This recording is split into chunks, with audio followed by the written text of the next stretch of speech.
Hello, hello, hello, everyone. This is Kenya. Kenya with the J for Kenya, Be Artfully, and welcome back to my channel. Well, I told you guys that I was going to come back with a part 2, and this might turn into a part 3 as well, because I don't want to hold you long with me telling you the story of my art. Well, I said that I was going to come back and tell you guys some things about my theater life and different shows that I've done.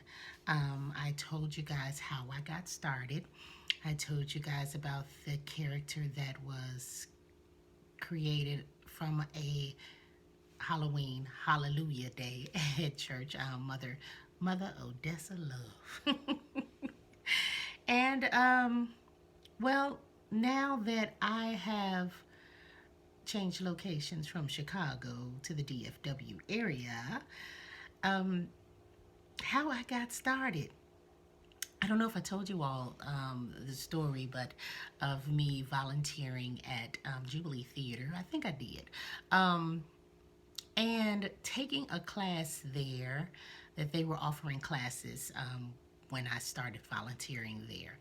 And the classes were by their artistic director, and they were method acting classes, and I enjoyed those classes. Not going to go through the whole drawn out story of some things that happened during that time, and then we had another director come in, and she finished the class out, and it was amazing. So I did graduate from that class. I'm not gonna say if I was in the top of my class or what have you, but anyway, it wasn't that type of class. But we all did wonderful. We all studied and did what we were supposed to do for that class, and I was still volunteering. After that, they needed an assistant for the box office, and they asked me to come in. So, hey, I assist as well in the box office of Jubilee Theater, but I also act. So, let me tell you guys a little bit of something about my career once I got here in the theater. So my besides the method acting class at Jubilee Theater, my first performance. This was an audition that I did. I never did an audition before. I didn't know nothing about an audition, how to do it, what to say. I was studying something, trying to figure all of that out. Yes, the method actor did a little bit of something, but everything else, it was basically hearsay and figure it out. Figure it out on your own. So, in 2016, I think that was, maybe 15. I'm getting the information. Hold on. It was 2016, right. Um, I was in the last production of, which is one of the originals at Jubilee Theater, but I was in the last production of, if you guys can see that says God's Trombones. Now, God's Trombones is based off the sermon and poems of James Weldon Johnson, and it was a book by, well, it was written by Rudy Eastman, and it says book by Rudy Eastman, and the music and lyrics by Douglas Ballantine, and our director was an actual Jubileeite or Jubilee player from when Mr. Rudy Eastman was alive, and when he started his company, because he's the founder of Jubilee Theater, founder, and he created it from, because he said we needed our own, and he saw a need and he went out for it. That's gonna be another story. But anyway, directed by Gloria Abbs. And this was in 2016, as I stated. And I was basically ensemble in this. It was a whole cast of ensemble, and one person was a narrator. And you can find God's Trombones, different inserts and things from different places that it was done all over YouTube. So you can go and look that up if you want to. But as again, it was a sermon or poem by James Weldon Johnson, and I was so happy to do this. I was so happy that I was chosen to do this.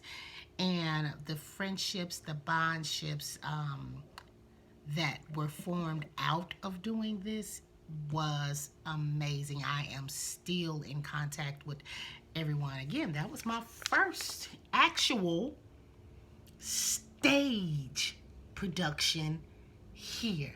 Paid stage production, because I did a stage production back in the day. But anyway, so that was God's Trombones. If you want to know anything more about it, just put it down in the comments and I'll tell you more. It was a lot of singing. It was movement. I'm not going to say dancing, but we was dancing. But it was supposed to be movement, and we did a lot of that. And it was fun. It was so fun. I mean, best time of my life. I had one part that I had was the creation. I did that with the narrator. We, said lines back and forth. I had the final song with a very, very dear brother friend of mine. And like I said, it was amazing. So that was God's Trombones, okay? Moving on. I'm trying to get through some of them. Let me see. What was next? I have my list here because I forget. Oh, okay. So I think this one was next. Yes. It says, it looks on my paper, said it was.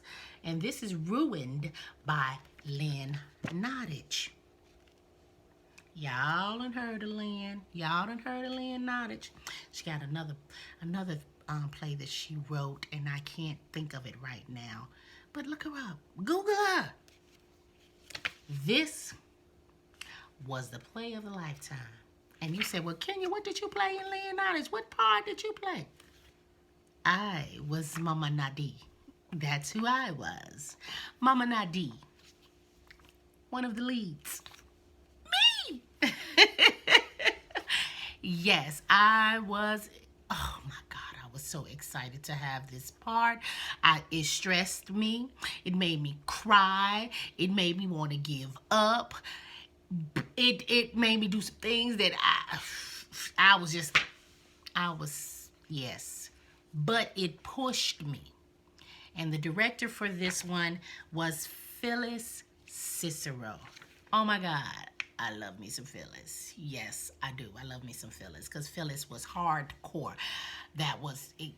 I thought Gloria was hard, because Gloria was hard. I mean, she was straightforward and that's it. I thought she was hard. Phyllis. But that moment that I said I was ready to give up and I just thought I wasn't getting these lines, because I was one of the leads, okay?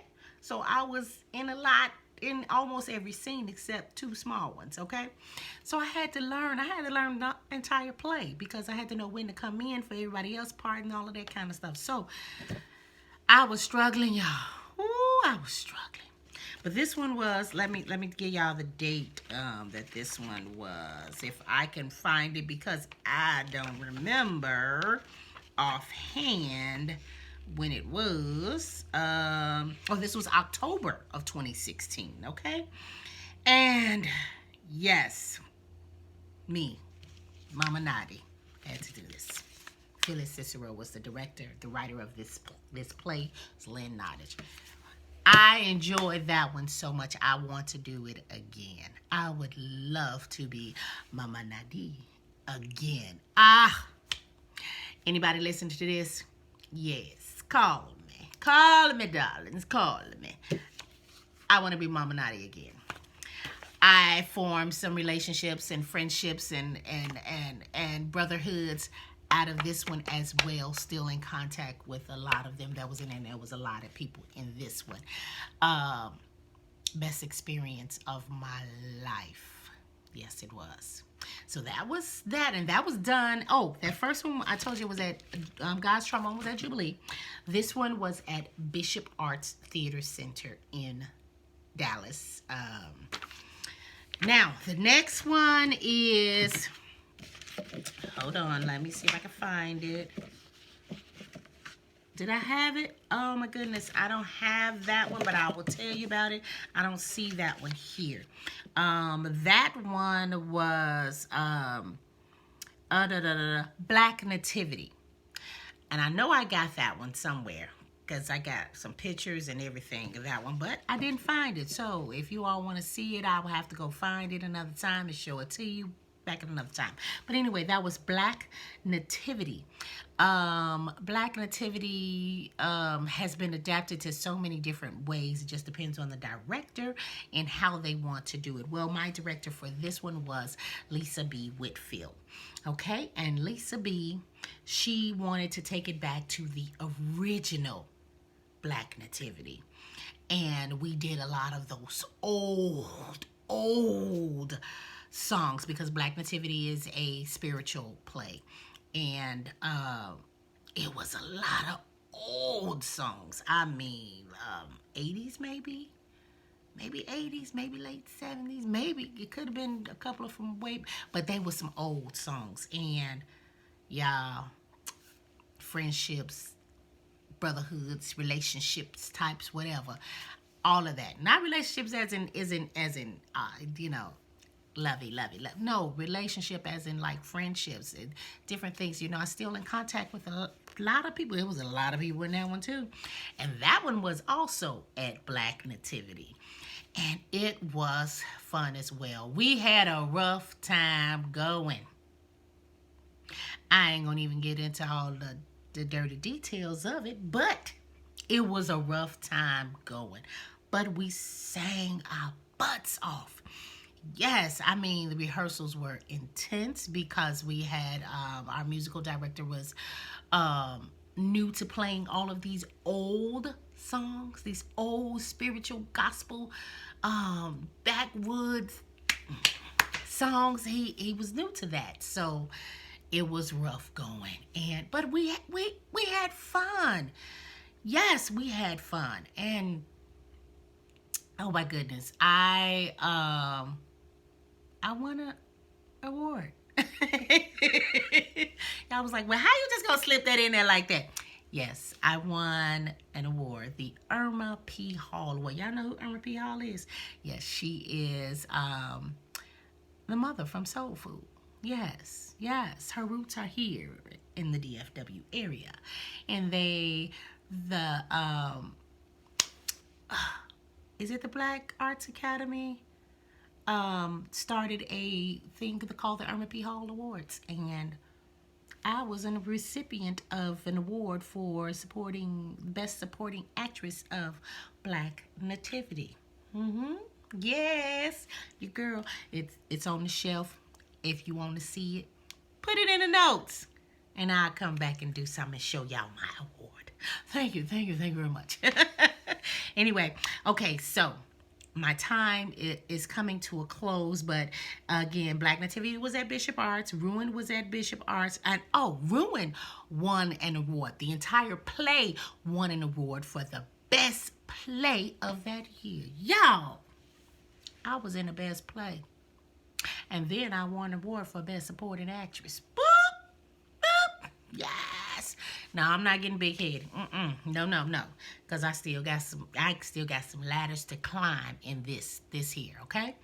So let me see. I'm gonna go to one more and then I'm gonna stop, okay? Next one is called Down for the Count. Now, Down for the Count is a collaboration of one-act plays from different women.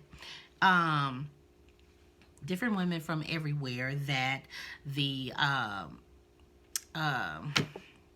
production, Bishop Arts production manager, CEO, Teresa Coleman Wash, She gathers all of these different playwrights, women playwrights who have written one acts, and she puts them all together. She chooses which one she likes. You know, their team chooses which one, and they put them all together, and they do this every year. It's called Down for the Count. Yes, at the Bishop Arts Theater in Dallas. And I was in this. Now, when I went to the table read, I'm going to tell you all this, and again, and I'm going to stop, and we're going to wait till next time, okay? I was doing the readings for this, and we were going through everything and reading everything, and some of the writers were there, and they were listening to everybody's voice and placing them where they wanted to and taking notes and everything. So this one was just one woman. And so I read it. I read it as best as I could. I understood it, but not quite. It was written by what was she? Oh my goodness. Italian. That's what she was. An Italian writer. And this was her story. And it was about a woman who was ironing a shirt. But she was having a conversation. But to who? You don't know. It was to you. But she was ironing a shirt. And that's what it's called. How to iron a shirt. And she was giving every detail of how to iron that shirt, along with telling her story, her past to her present to her future story. But everything was in, it was I can't think of the word. But anyway, it went with every piece of that shirt she ironed. Y'all forgive me. Sometimes words go over my head and I can't get them. But that's all right. You know what I'm saying. So it was called How to Iron a Shirt. Now, this was a one-woman play. When she heard me read other things and heard me read that, she whispered over. I saw her whisper over to the director that was going to be for this. This was, who's the director? Gail Cronhire. Okay. She said, I want her. I want her to do it. And I was like, and when Gail told me, I was like, me? Okay. Because, you know, I'm not Italian. So, you know, this is not going to, you know, it's something about it. But I'll make it work if you want me to. Well, she gave me a little bit of free reign. She said, switch it up, but keep it. Switch it up, but keep it. So I had to switch some words in there. Gail and I got together, and we had to switch some words in there, some phrases in there to make it fit a black woman in America and not in Italy. So we did. And she read over it. The writer read over it, and she was like, perfect. Perfect. Mind you, this was a one-woman act. And it was about 15. I think we did 15 minutes, maybe 15, 20 minutes. Yeah, so this was like a 15, 20-minute monologue. That I had to keep her story, but make it fit me in so many ways. But that was amazing. I enjoyed every moment of that because I was able to put my collaboration in on something that somebody had written, but I was able to put my input to make it fit me. They made it fit for them, and I was able to make it fit for me, but keeping that story on how to iron a shirt. Guys, that was fun. It was fun. I haven't been back. Wait, let me get your dates. Hold on. Got to get y'all the dates, you know. That was February 2017, okay? So, I haven't been back to do a Down for a Count because I'm always doing something. I'm always working. I wanted to be there this year, but I had other things that came up, and so be it. That's another story. So, this is Kenya B. Artfully, and I thank you all for joining me. My time is up, and this is number 2 of my story. I will come back with number 3 another time, and I'm going to finish up these things and give you a little bit more information about me and my art in theater, my art in I probably put something else on here that's artful that I do. But this is Kenya. Kenya, be artfully. And I thank you all again. And I am going to sign out and put all of this stuff up. And you all be blessed and you have a good evening, okay? Or good morning or whenever you tune into this, all right? Peace and blessings to you. And live life artfully. Peace.